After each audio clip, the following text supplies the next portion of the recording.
Right, I think, Chris, did you want to open, did you, with a couple of words to say?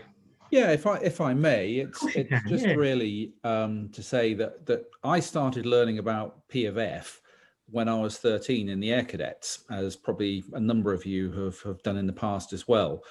I then went solo in a glider when I was 16, and then in my 20s I started flying with the military. And it really wasn't until I became a QHI, a helicopter instructor, when I truly thought I understood what Principles of Flight was all about. And I remember my dad telling me that you're never too old or too experienced to learn. And in aviation, the day you stop learning is the day you should hang up your flying boots, because you're going to kill yourself that day, which I firmly believe.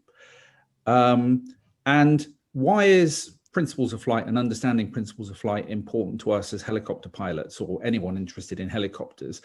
Well, first of all, it explains how helicopters fly. And it's not just a case of beating the air into submission. Importantly for us, it's also about how to control the helicopter and how we can control and make it do what we want it to do. And the third, and probably the most important part for me, is it also gives us the chance to understand and recognize when we're getting into hazardous conditions and when we're likely to do harm to ourselves and the aircraft and the passengers. So that's the reasons why. And in the 40 odd years I've been involved in flying, I found that a lot of people overcomplicate Principles of Flight. And for me, it's about keeping it back to the basics of understanding that life is a balance and flying is a balance between certain aerodynamic forces. And for fixed wing, it's easy. There are four. Lift must be equal and opposite to weight if we're flying along level, and thrust should be equal to drag if we're flying along at a constant speed. Now for a helicopter, it's slightly different. We don't have thrust per se. We force our rotors, our wings, through the air, so we give them a rotational velocity, and that's called torque. So that force is torque and drag. I look at being equal and opposite. And then the other one is lift. It's not lift per se, it's the total rotor thrust.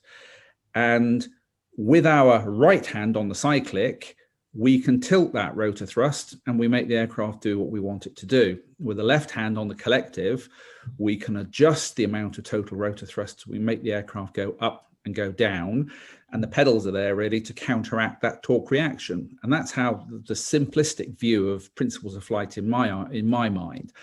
And in going from there, you can then explain most of the aerodynamic conditions and situations that we will ever experience.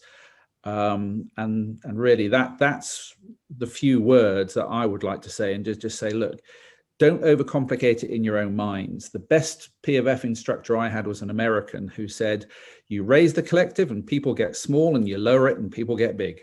And that was his P of F. Yeah, it's true, as you say. When I first learned to fly, in my bag of books that I purchased was a book that was really complicated, and I at that point I had I'd flown things, but I didn't have any theoretical background, and the Principles of Flight were really difficult because it went straight in with very complex aerodynamic forces and phenomena, and it just was really difficult to get my head around. It's only when I got introduced to a book that we quite often make sure the students get, which is by Wagton Donk, which still does go into some quite good detail, but starts off, like Chris said, with just some of the basics, keep it nice and simple, just builds it gently, piece by piece. A lot of people have never come across, for instance, a vector diagram. They've got no idea what that is, and that's fair enough. But in flying, we use that quite a lot, and it's just to show that resultant force, an arrow pointing in a certain direction. That's the force that's being provided, and the length of it generally is the strength of it. And from that, we can, like Chris says, we can see quite simply how that helicopter then flies. I mean, God, sometimes I even, to save me getting up out of the chair, I get a helicopter and I stick my pen out the top of it. There we are. There's our total rotor thrust. You pull up the collective, the force upwards gets bigger. Collective lever down, it gets less. Then, as Chris said, with the cyclic, if we tilt it, it tilts with the disc. And hey, if it points a bit forwards, off we go. And it is as simple as that.